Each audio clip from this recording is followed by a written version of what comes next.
This is Ben Cohen, the ice cream guy, and you're listening to my hero, Ralph Nader, the Ralph Nader Radio Hour. Stand up, you've been sitting way too long.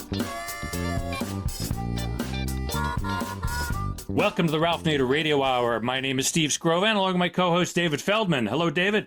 Hello, Steve. And our producer, Hannah Feldman. Hello, Hannah. Hello, Steve. And the man of the hour, you know who that is, Ralph Nader. Hello, Ralph. Hello, everybody. This is a good one for you, one of the biggest issues of our time. First up today, we're joined by Ben Cohen, co-founder of Ben & Jerry's Ice Cream and a longtime anti-war activist.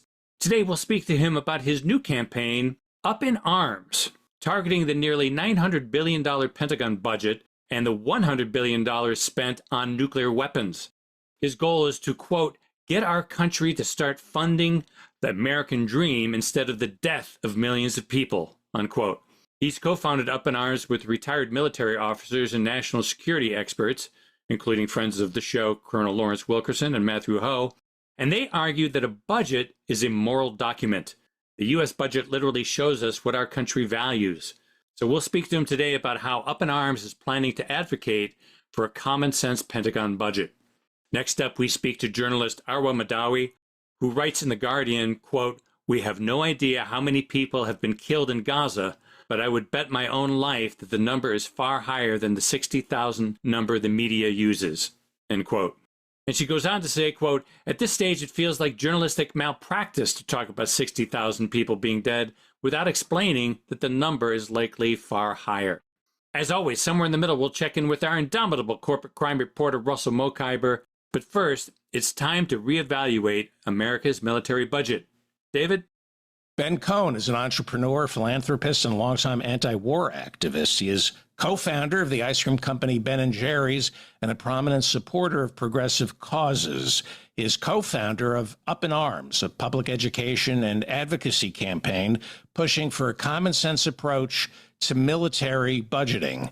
In May of this year, Ben was arrested by Capitol Police after he interrupted Robert F. Kennedy Jr.'s testimony by screaming, quote, Congress kills poor kids in Gaza by buying bombs and pays for it by kicking kids off Medicaid, unquote. Welcome to the Ralph Nader Radio Hour, Ben Cohen. Hello, David. Happy to be here. Welcome again, Ben Cohen. We've known each other for a long time, and we want to have you publicize your new group, which you announced in June in Washington, D.C., called Up in Arms to take on the bloated, wasteful, and very damaging military budget. Listeners should know that you, for years, funded and participated in a bus to educate public about the military budget that went all over the United States. Isn't that correct? Yep, that's correct. And you just met hundreds of thousands of people in your tours. You were indefatigable. So that's the background. Like you're also indefatigable, pal. I'm just following in your footsteps. Well, the big footstep you've now imprinted is this group called Up in Arms. Tell us about it. Where is it at? And I'm curious to know why you didn't get much press in that major press conference in Washington, D.C. on June 14th. Yeah, well, the campaign is called upinarms.life, and essentially we're up in arms because the government has taken the kindness, the heart, the soul of the American people and essentially replaced it with so many bombs that there's no rational use for them. They've turned us all into mass murderers. And, you know, Americans are compassionate. They don't want to kill families just like ours in other countries.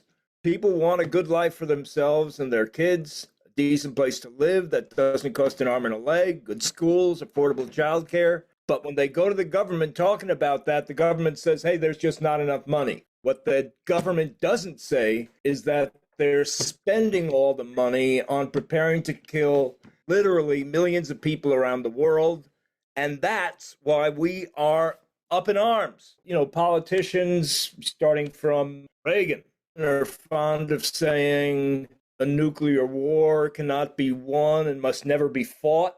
And then they turn around and spend $100 billion a year on a nuclear arsenal that's capable of blowing up the entire world several times over. So, they say one thing and they do another. I mean, a nuclear arsenal capable of blowing up the entire world several times over, that's not deterrence, that's delusion. I mean, I'm a Jew, but even I know this is not something that Jesus would do. I mean, he's the guy who said, where your treasure is, there lies your heart. And that's the big problem. That's what is leading to the moral malaise that's infected our country. And that's what Up in Arms is looking to change. We want to dig deeper now. Up in Arms is a 501c3 organization. Therefore, you can contribute to it and have it deductible. We'll give you more information later. But it comes at the worst time for waging peace in our modern history, apart from wartime, because now we have both Democrats and Republicans on the same page in Congress pushing for more military budget dollars than the generals have asked for. And on April 1 in the Washington Post, Senator Mitch McConnell, Republican, and Senator Chris Coons, Democrat, had an op-ed jointly authored on the need for more of everything, more munitions, more weapons of mass destruction, more money, and indicated we needed to be all over the world opposing our adversaries that they listed as China, North Korea, Iran, Russia. I mean, it's beating the military drums of war, and they're reflecting a bigger budget reported from the Senate Armed Services Committee on a 26-3 vote for the next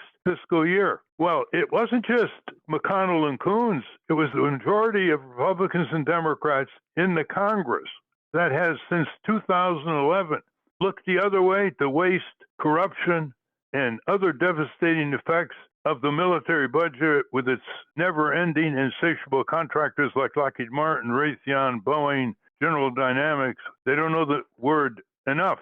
They want more submarines, more F-35s, more artillery, more this, more that. Totally out of control. And the Democrats and Republicans have blocked any congressional investigation, hearings that used to be held routinely in the Senate and House, and just oversight, trying to publicize Defense Department audits that used to come out with some frequency showing all the waste and fraud, and the Government Accountability Project that used to put out more reports at the request of members of Congress, which that has diminished as well. So with that background, Up in Arms is the first pulse of a organized citizenry. And how are you communicating the need for it, Ben Cohen? Well, actually, the Up in Arms campaign is a 4-year campaign. We have planned activities to get this message out into the public every 2 weeks. And actually, today is the anniversary of the bombing of Hiroshima, which killed about 150,000 people. And, that was one little nuclear bomb. The ones we have today are 10, 20, 30 times bigger. And the reality is that today's nuclear arsenal is the equivalent of 50,000 Hiroshima-sized bombs. That's not deterrence, that's delusion. That's absurd. And so actually, I think it was yesterday, Up in Arms operatives entered Disneyland and inserted a doll with us holding up a sign that says, "Remember Hiroshima," into the "It's a Small World After All" ride. And that has started to get a whole bunch of media coverage, social media coverage. I'm told it's already got 1 million views from something somebody posted that we didn't even post. So, yeah, that's one of the ways where we're looking to get the message out. And, I don't know if I want to reveal some of the other stuff. Are you pushing for shadow hearings? Maybe by the Democrats, they're in the minority, but nothing can keep them from having shadow hearings in committee rooms with witnesses, and you got plenty of them who are well-known and experienced in military affairs and want peace, as well as the media. Have you thought about doing that? This is just the beginning of a series of suggestions on this program, listeners, because I know Ben Cohen believes in the following truism. None of us are as smart as all of us. So let's start with hearings that could get you media coverage that you didn't get on your announcement because it's in Congress.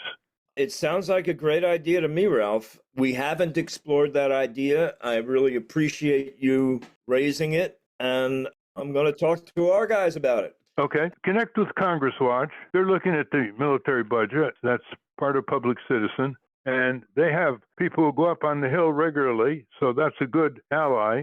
Second suggestion is, have you connected with Veterans for Peace, which is all over the place, demonstrating, marching, nonviolent civil disobedience. They have 100 chapters all over the country. They just finished a 40-day fast, a number of them in communion with the starving people of Gaza. Have you connected with them?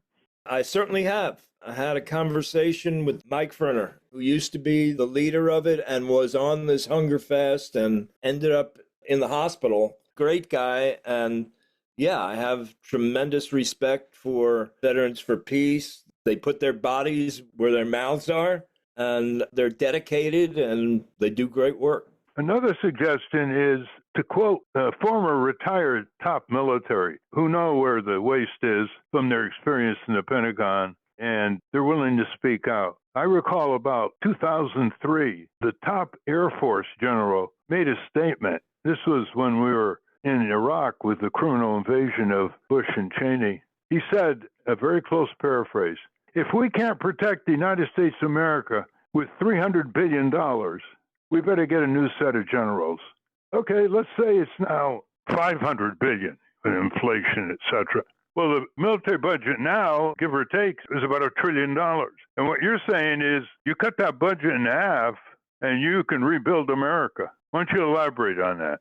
Absolutely. It's amazing how much $1 billion will buy once you take it out of the Pentagon. It doesn't buy that much in terms of F-35s or aircraft carriers, but once you take it out of the Pentagon, for $20 billion a year, we could fully fund all of our public schools. For $10 billion a year, we could eliminate homelessness.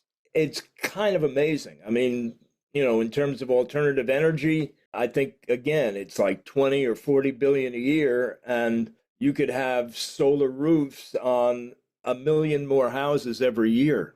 And, you know, and in terms of people around the world that are starving, you know, we always hear, well, world hunger, yeah, we'd love to eliminate world hunger, but it's impossible. For 40 billion a year, you can eliminate world hunger in a way that helps people to become food self-sufficient so that in 10 years, you don't have to keep on giving them money. They can grow their own food. And then you get into the issue of being able to have a house that you can afford. I mean, the government plays a big role in making housing affordable, and they can do it if they choose to use our money for that purpose.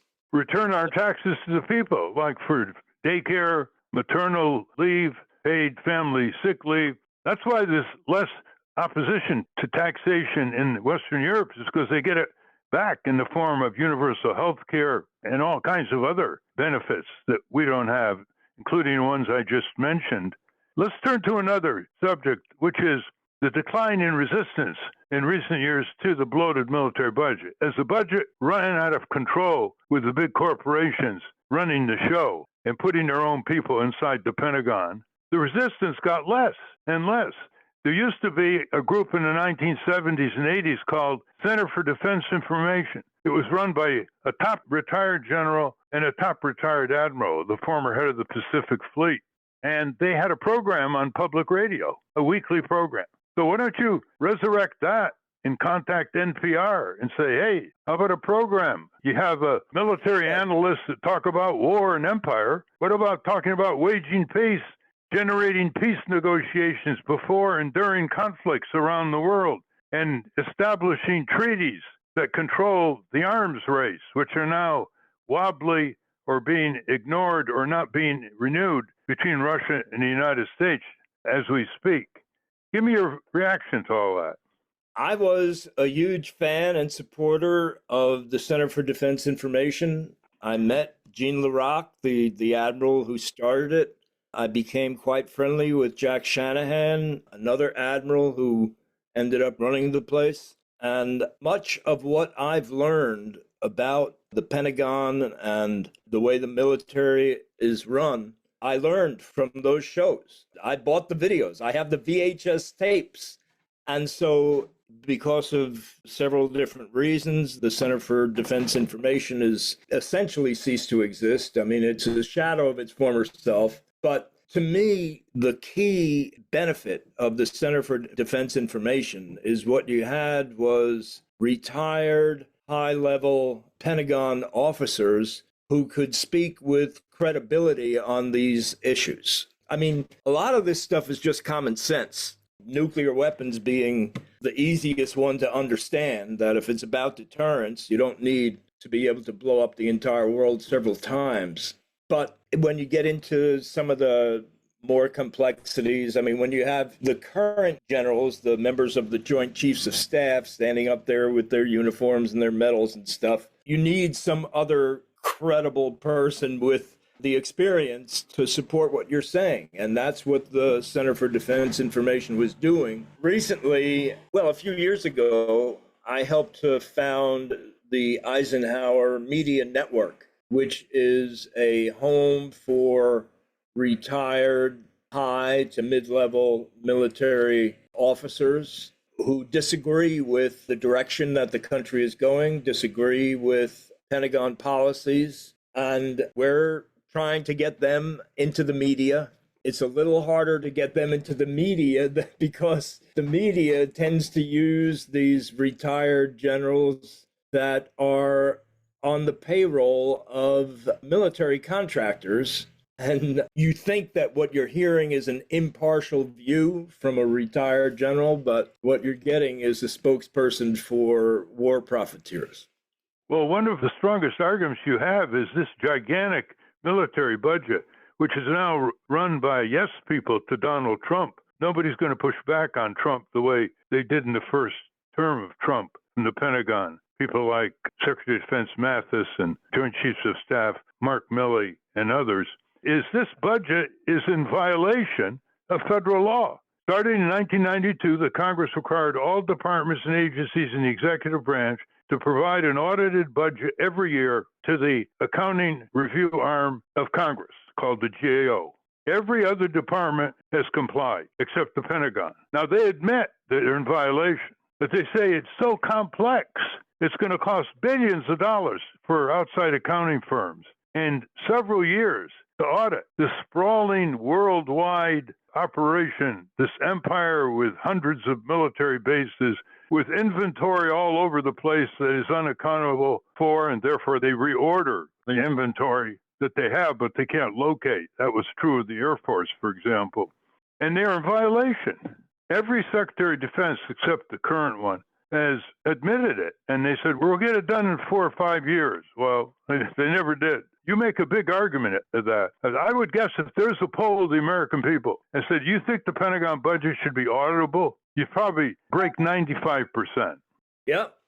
I think that's exactly right. I mean, I remember, I think it was on a Center for Defense Information video where they had the footage of Rumsfeld testifying before Congress.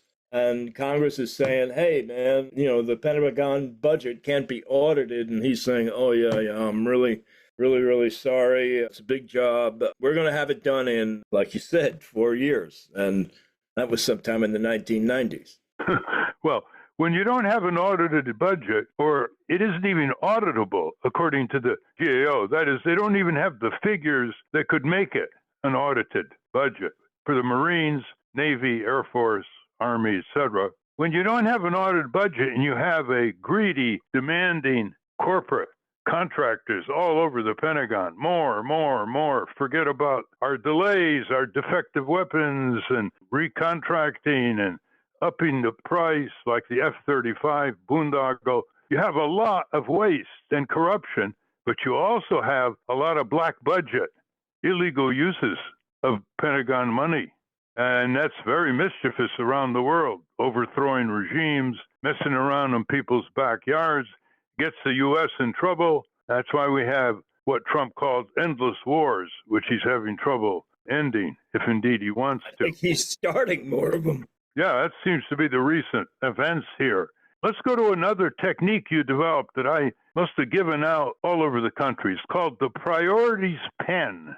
What is the priorities pen, which is a great discussion starter? And you've updated it.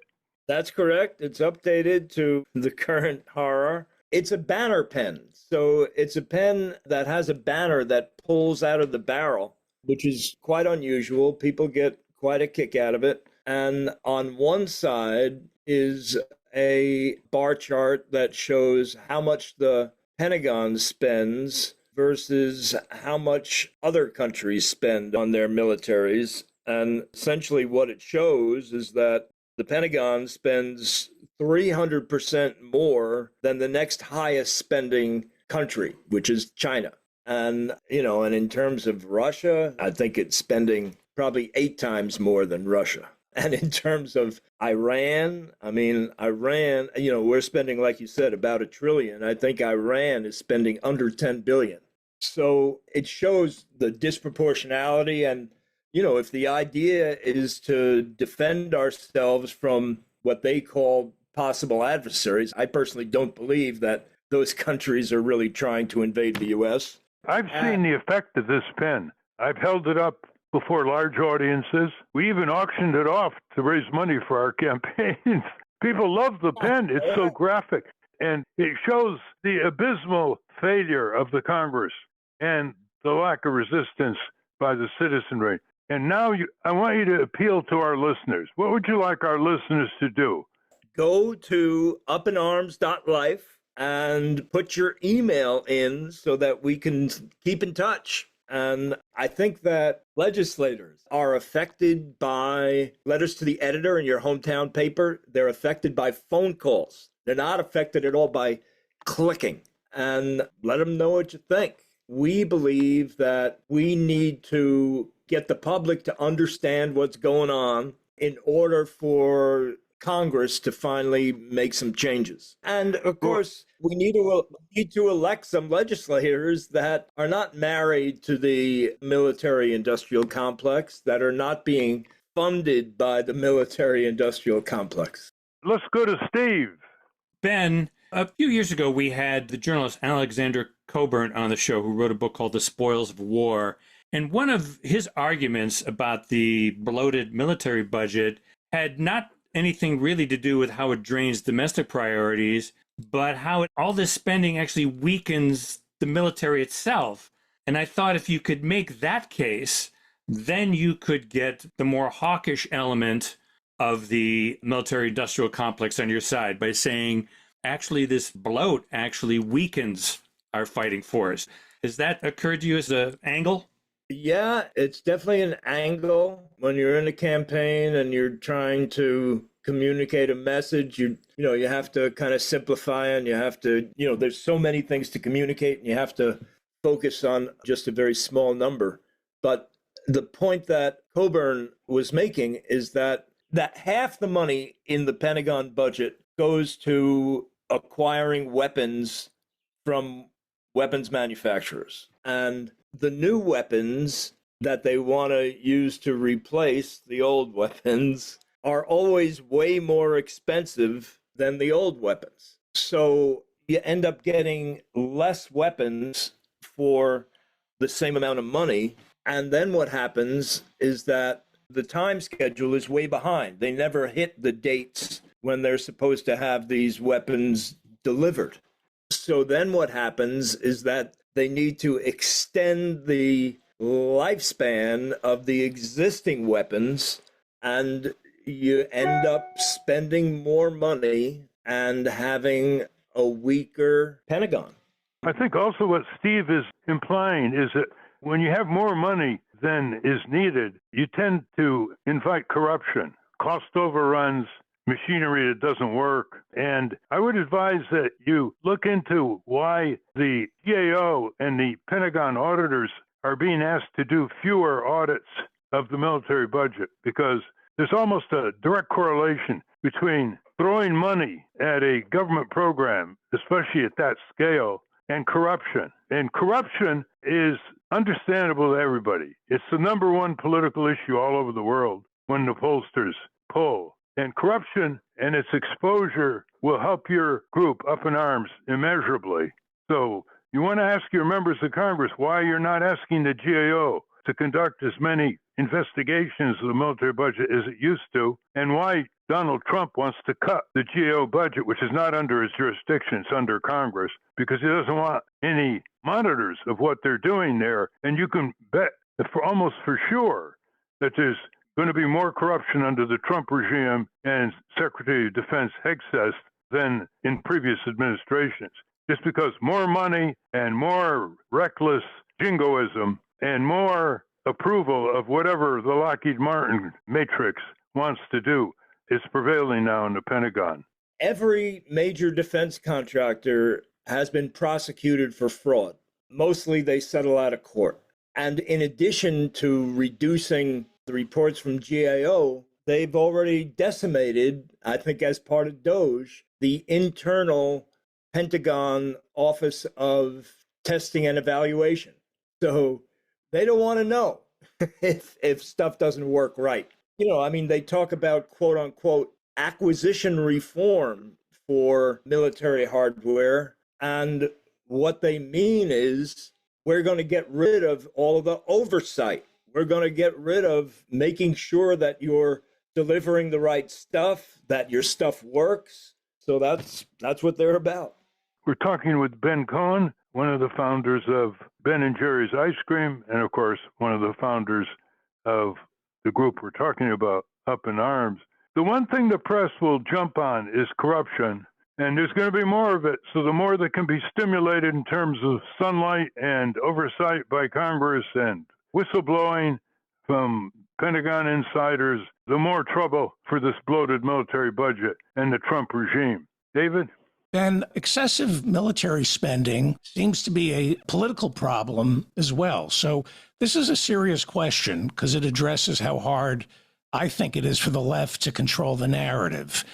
Bernie Sanders, Zoran Mamdani, he's going to be the next mayor of New York. AOC, Omar Fateh is going to be the next mayor of Minneapolis. These are all Democratic socialists who believe in a mixed economy with both public and private ownership. So if the Democratic Socialists were to take over the Democratic Party and our government begins implementing parts of their agenda, what would that mean for you?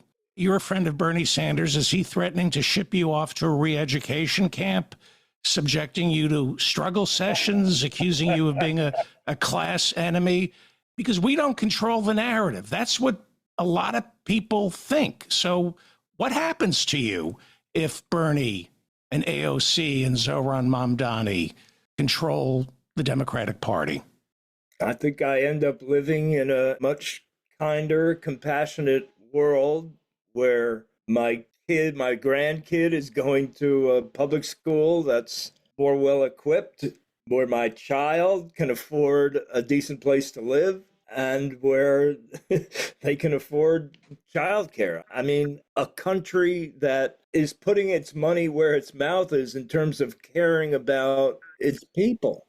I mean, we are the richest country in the history of the world. The idea that we're not able to provide for our people as well as a bunch of other countries that are a lot poorer than us is illogical. Here's an illustration of what you mean.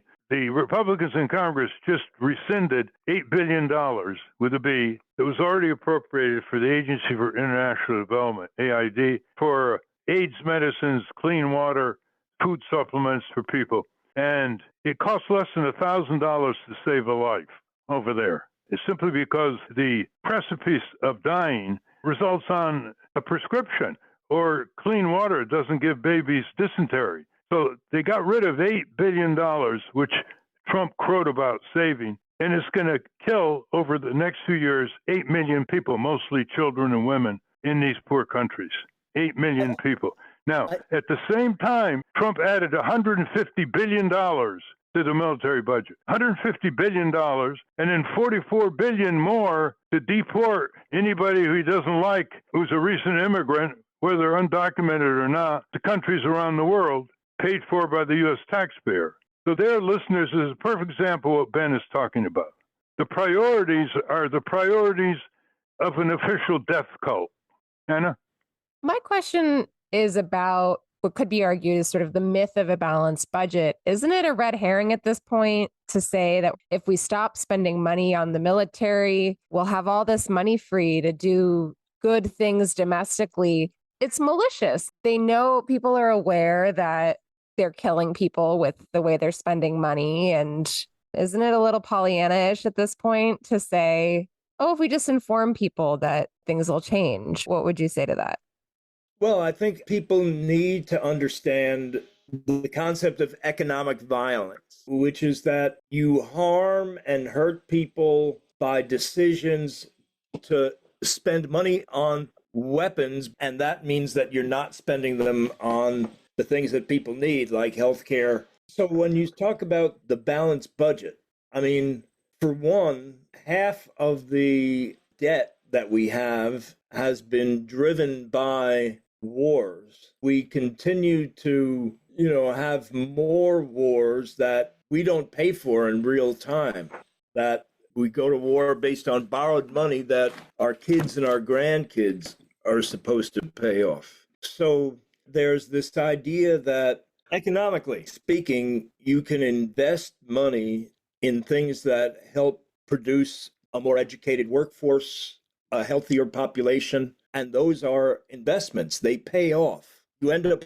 having value that's worth more than what you invested. But in terms of spending money on the Pentagon, that's not an investment. That's spending. And that's money that you never get back. I mean, it kind of amazes me every year that Pentagon budget, I don't get it. I mean, we've got all these weapons. How come you need to keep on spending the same amount every year? I mean, it's kind of like you have a car and you get a new car every year. And keep the old one. I think it's, they don't actually need it. I think you're trying to make sense of something. There's a reason your brain can't make sense of it, because there's no actual valid justification. They're just greedy liars. Well, the people in this country are paying more than an economic price. They're not getting protection for the air, water, and food safety. All kinds of disclosures recently about the forever chemicals that are in the environment, in people's bodies, in the chemical industry. There's microplastics now, more reports on that. And what are the Trump military-industrial complex doing? They're cutting all these budgets that are designed to alert, warn, protect, save lives and health in the various federal agencies, and bloating the military, national security, and deportation budgets beyond the wildest avarice of their managers. I mean, the Democrats and Republicans in Congress are giving the generals more money than they've asked for. That's how bad it is. So the focus on Congress, Ben Cohen, summon them back. You got 535 members. They all put their shoes on every morning the way we do. They have enormous amounts of our power that they can turn to our benefit instead of adversely against our interests. We have to conclude, but I want to ask you, is there anything you want to say to our listeners that we haven't covered? And give the website once again. The website is upinarms.life.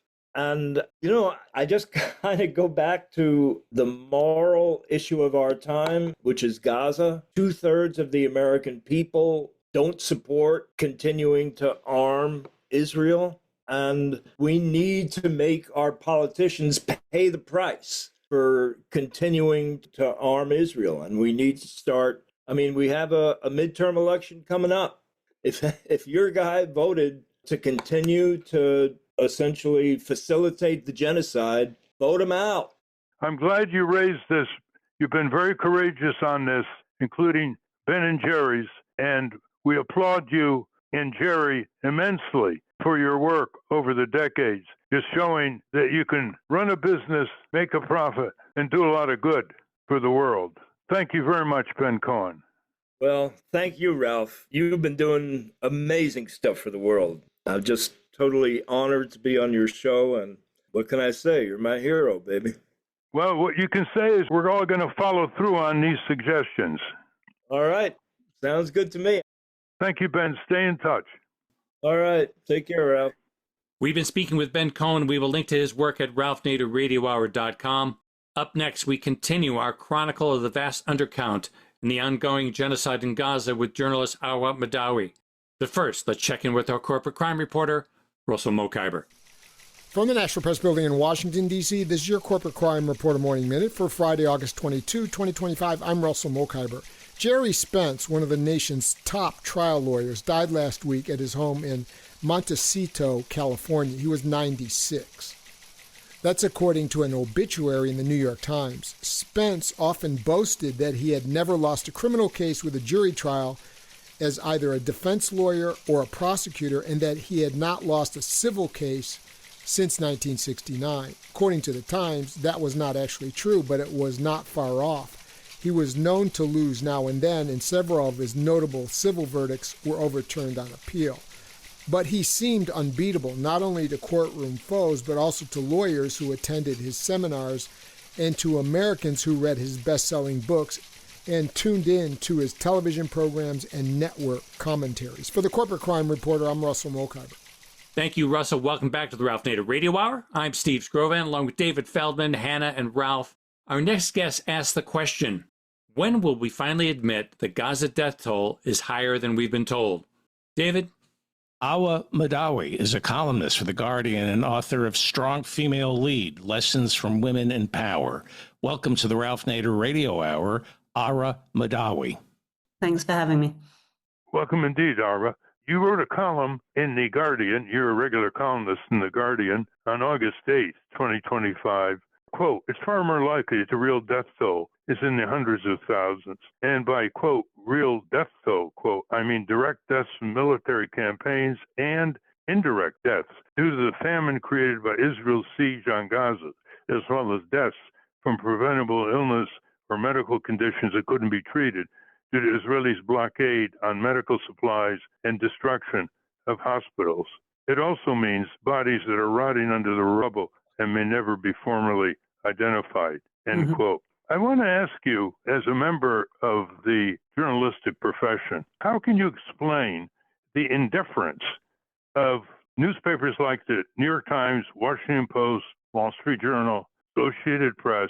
They have reporters over there who've been doing their best, because they're excluded from Gaza, out of Jerusalem and other areas, doing their best to describe the mass murder, the slaughter, the deaths by contaminated water, no food, no medicine, no electricity, no shelter, no fuel for hospitals, for example. It's all being printed, including amazing graphics, for example, that the New York Times has printed, showing the devastation in Gaza from the air. And yet, you can't get them to address the vast undercount of deaths and serious injuries in Gaza. And I've talked to many of these reporters. And Karen DeYoung, who is the foreign affairs editor of the Washington Post, told me that all they have to go with is the Hamas figure, and they don't have anything to cling to. Well, we've had an extensive interview with Dr. Feroz Sidwa that shows that there are great opportunities for them to do investigative work and come up with more realistic estimates. How do you characterize your peers here who are not willing to put in print what you have put in print in The Guardian? Yeah, I mean, as journalists, we're supposed to, I'm an opinion writer, but as journalists, you're always supposed to report facts. And the fact is, we have absolutely no idea how many people are dead in the Gaza Strip, but there are plenty of studies, which I reference in the article, one Lancet peer-reviewed study, one letter to the Lancet by a highly respected scientist, one empirical study by David Spaggett, which show that the death count is a lot higher. So I truly believe that unless you're saying the official figure from the Ministry of Health is around 60,000, but studies show it is probably much higher, then that's just journalistic malpractice. I mean, you're just not looking at one set of facts. I mean, again, it goes back to like the first stage of genocide. And I think the consensus now is this is genocide. The first stage of genocide is dehumanization. And Palestinians have been dehumanized in the media for decades in America. You very rarely see the Palestinian point of view. And Palestinians are just always cast as unreliable, liars.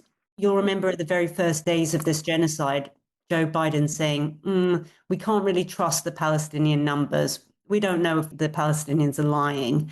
And there's this thread in American political, the top of the government, top of media companies, that they just don't trust what Palestinians say. While any rumor or anything that Israelis say that comes from the Israeli government is immediately published as Israel says this. You'll remember again after October 7th, this rumor, completely unfounded, that 40 beheaded babies were killed. Two CNN reporters said this clearly inflammatory lie on air without fact checking it. That would absolutely never happen with anything from that Palestinians said. So I think there's just this instinct to believe that Palestinians are lying and Israelis are telling the truth. And it also goes back to what Feroz was saying. This isn't just Israel's war. This is America's war as well. And this desire to see America as the good guys, we're the good guys, the Palestinians are the bad guys, and to kind of have this like black and white narrative where obviously we're the good guys, you know. And so if the Palestinian narrative casts doubt on that, then it must be wrong. But yeah, it's very frustrating. And I think that's why a lot of Arab are leaving the media and feeling like a lot of our colleagues in the Western media don't really seem to think of us as human beings. What I'm inferring from my many conversations with literally dozens of reporters on this subject is they and their editors are afraid to go beyond the Hamas figures because of the reaction, the denunciation by the domestic lobby, by the Trumpsters, by members of Congress who want to reduce Gaza to rubble, like Senator Tom Cotton of Arkansas and Lindsey Graham from South Carolina. So they're very wary of the counter pressure that can come on to their newspaper. And who knows what else can occur, the shrinking of advertising, boycotts. So it's a matter of fear here rather than, I think, insensitivity. And so I want to ask you, what was the reaction to your column? Well, I imagine there were probably a lot of complaints, but the reader's editor only forwards them to me when there's like a factual error. But the pressure is immense. I've had to change articles thanks to pressure campaigns from pro-Israel groups because of like a technicality about speaking about the ICJ ruling last year. There is just this big pressure campaign to water down coverage of Gaza.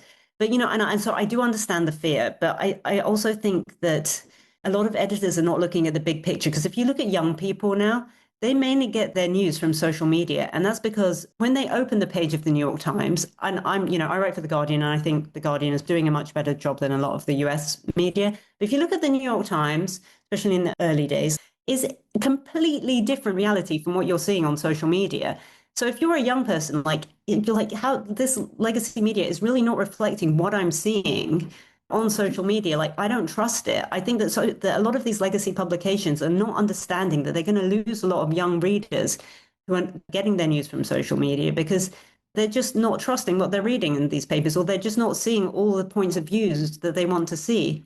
I think the pro-Netanyahu crowd know that if the true casualty figure of deaths in Gaza is publicized around the world, which is at least over 500,000, then the following comparisons can be made. Out of this tiny strip in Gaza with only 2.3 million people before October 7th, more have been killed than all the U.S. soldiers killed in World War II in the European and Pacific theaters. Twice as many Palestinians have been killed than the number of fatalities from Hiroshima, Nagasaki, and Dresden during World War II. And a professor emeritus, Paul Rogers, from the University of Bradford in the United Kingdom, who's written numerous books on the military weapon devastation, says that as of April, he believes that the amount of tonnage dropped on this tiny strip, the geographical size of Philadelphia, is the equivalent, listen to this, quote, is about the equivalent of 6 Hiroshimas, period, bombs. Well, the single Hiroshima bomb killed about 130,000 people. So what would you suggest readers of newspapers and listeners to NPR and viewers of television, what do you suggest they do about this? Well, I always suggest that people write to the media outlets and say that they want to see more Palestinian narrative. They want the media outlets to voice their concern that foreign reporters are not being let in, that more aid workers are not being let in, that pictures are not coming out. I think, as you were saying, you don't have to be a genius or a scientist to understand that if you're dropping like 6 nuclear bombs on a tiny enclave, there are going to be a lot more people dead than 60,000 people. There are very few pictures coming out of the scale of this destruction in Gaza, but when you see the ones that do come out, it is very, very obvious that there are more people than 60,000 people dead. But there seems to be this lack of curiosity with some of my peers, like, why aren't they asking, why aren't we seeing more pictures? There should be nonstop outrage that there's press freedom is being stifled like this and so many Palestinian journalists are being slaughtered.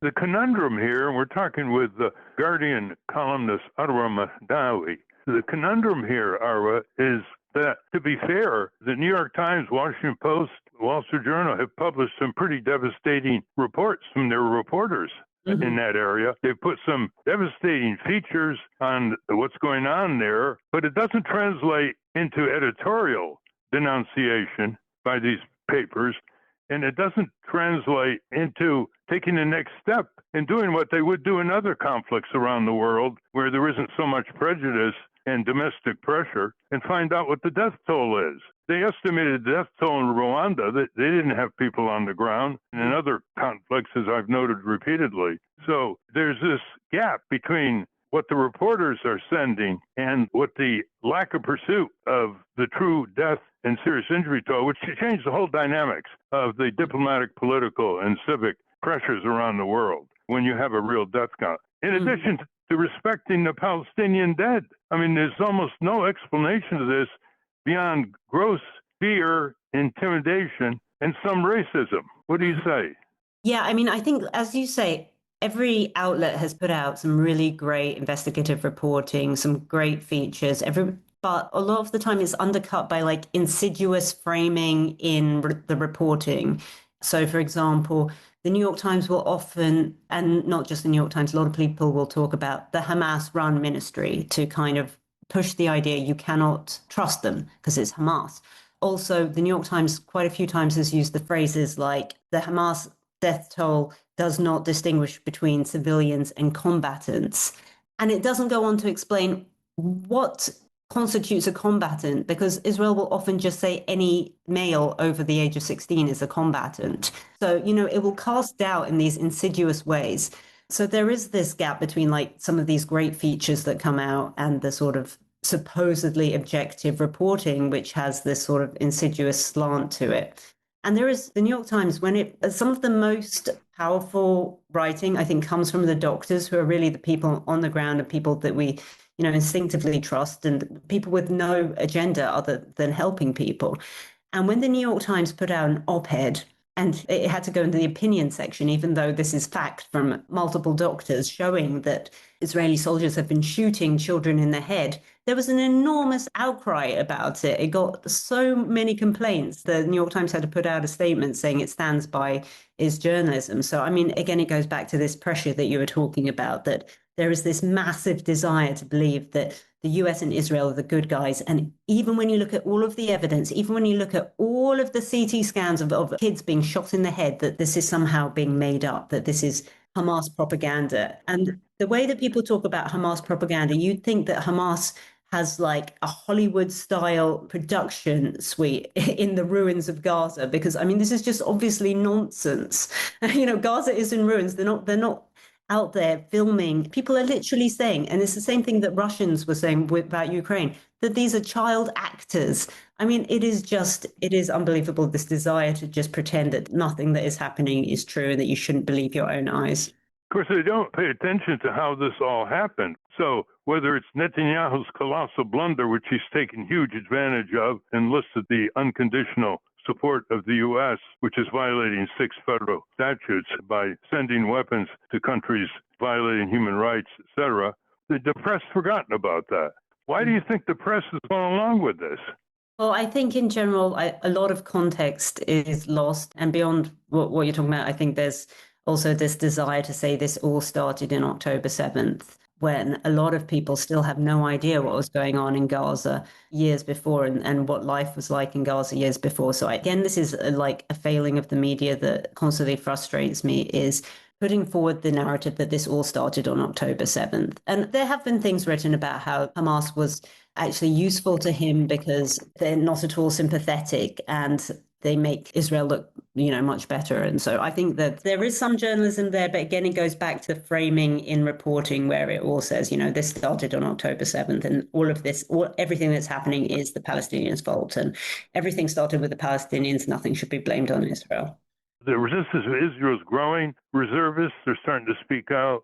Newspapers and television stations are starting to report because a lot of established military, national security people in Israel are beginning to go after Netanyahu more effectively. So I noticed one thing in your column that I have not read about. When you said the IVF center in Gaza was destroyed by Israel, and you wonder whether it wasn't targeted because, as the United Nations report says, as part of an effort to destroy, quote, in part, the reproductive capacity of Palestinians in Gaza as a group, end quote, from the UN report. Could you tell us a little more about that? Yeah, I mean, again, this is very interesting that, a lot of the Christian Zionists who are very pro-life seem to have absolutely no interest in the fact that an IVF center was targeted. Our embryos are Hamas now, apparently. Then just absolutely devastating for a lot of families who will, that was their last chance to have a child. And as Feroz was saying, family is so important to Palestinians. And the IDF has never said why it targeted an IVF center. So as that UN report says, the IDF's targeting of the IVF center, of maternal health, of the food supply, it all looks a lot like it's trying to prevent future births. So when we're looking at deaths, we're not just talking about like people who have been killed now. We're also talking about what is the effect in the future of this genocide? What is the effect on future births? Because we've got a whole generation of kids who are going to suffer lifelong, if they get out of this alive, they're going to suffer lifelong consequences from childhood malnutrition. That's not something that you can just fix when you start eating normally again. That's like lifelong consequences. You've got a lot of women whose fertility might have been destroyed from, not eating for so long. And again, this is why there is a consensus amongst genocide scholars that this is genocide, because it's about destroying a group as a whole. And going back to the numbers, again, this is why it's important to get to the real death toll, because for the legal definition of genocide, numbers don't matter. You can kill one person and it could still be considered genocide. For moral purposes, numbers don't matter. But so many people use that 60,000 figure to say, 60,000, only 60,000 in 2 years, it's not genocide. Bret Stephens used that argument in his New York Times op-ed. So it is really important that we do get to a more accurate figure because so many people are using the 60,000 number, to minimize the atrocities and to say that this isn't genocide. We've been talking with Arwa Mahdawi, the columnist for The Guardian. We're going to send your column around to have it reach even more people. It was called, When Will We Finally Admit the Gaza Death Toll is Higher Than We've Been Told? And it was published on August 8th, 2025. Let's have a few quick questions from Hannah, if you don't mind, Arwa. My question is, you talked about some of the failures of mainstream media and professional journalism. I would imagine that citizen journalists and data journalists, projects like Bellingcat, are probably gathering information that traditional journalists aren't able to go in and access on the ground. Could you speak to any projects like that might shed some light on the real figures? Well, I think it's very, very difficult for anyone to get information from Gaza. But I mean, Dropsite News has been doing a lot of great work. And I think just sharing a lot of the, through social media, we're just seeing a lot of stories that don't get reported in the press, like people who have died unnecessarily because they don't have insulin and they have diabetes. When you start to see stories like that, then you start to get a better understanding of the actual death toll. But again, yeah, I think that a lot of the best work that is being done in this regard is from more independent, smaller outlets like Dropsite News. Well, we're out of time. We're talking with Guardian columnist Arwa Mahdawi. And before we conclude, Arwa, is there anything else you want to say to our listeners who are very serious listeners and publicly spirited? Yeah, I would really encourage everybody to write to whatever media outlet you get your news from and urge them to look more into these stories. I mean, reader pressure, it does work. And it is shameful how little of the Palestinian narrative is still shown in mainstream media. There was one study published in The Nation a while back, which showed that US cable TV shows have basically had one Palestinian voice for every 20 Israeli voices. That statistic's wrong, but it's just the amount of Israeli voices versus Palestinian voices is immense. So really just write to your media outlets. It may seem like it won't make a difference, but enough people do it, then it really will. And call your local NPR station. Mm-hmm. Over a year ago, they did have a report on the undercount by their reporter in the region, but they haven't updated it. When you write to your media outlets, do focus on specific asks, like when you talk about the death toll, please can you mention that studies have shown that it is probably much higher? So really asking them for specific things, because I think that's the way you change things slowly. Well, as you point out, all foreign journalists, including Israeli journalists, are banned by Netanyahu from going into the Gaza Strip to document even further the horror, the Palestinian Holocaust, what's being done with U.S. tax dollars, and the full support of Trump and the Republicans in Congress and some Democrats as well. We've been talking with Arwa Mahdawi, the columnist for The Guardian. Thank you very much, Arwa. Thank you. We've been speaking to Arwa Mahdawi. We will link to her work at RalphNaderRadioHour.com. I want to thank our guests again, Ben Cohen and Arwa Mahdawi. For those of you listening on the radio, that's our show. For you podcast listeners, stay tuned for some bonus material we call The Wrap-Up, featuring Francesco DeSantis with a new version of In Case You Haven't Heard. A transcript of this program will appear on the Ralph Nader Radio Hour Substack site soon after the episode is posted. Subscribe to us on our Ralph Nader Radio Hour YouTube channel. And for Ralph's weekly column, it's free at nader.org. For more from Russell Mokhiber, it's at corporatecrimereporter.com. The American Museum of Tort Law has gone virtual. You can visit tortmuseum.org to explore the exhibits, take a virtual tour, and learn about iconic tort cases from history. To order your copy of the Capitol Hill Citizen, Democracy Dies in Broad Daylight, it's at capitolhillcitizen.com. And remember to continue the conversation after each program. You can go to the comments section at ralphnaderradiohour.com and post a comment or question on this week's episode. The producers of the Ralph Nader Radio Hour are Jimmy Lee Wirt, Hannah Feldman, and Matthew Marin. Our executive producer is Alan Minsky. Our theme music, Stand Up, Rise Up, was written and performed by Kemp Harris. Our proofreader is Elizabeth Solomon. Join us next week on the Ralph Nader Radio Hour. Thank you, Ralph. Thank you, everybody. You ought to step up, rise up, rise up. I know you ought to rise up and stand up, stand up. You've been saying, hey, I think you step up. I think that you should step up, rise up. Don't let the system hold you down. Stand up, stand up. You've been saying.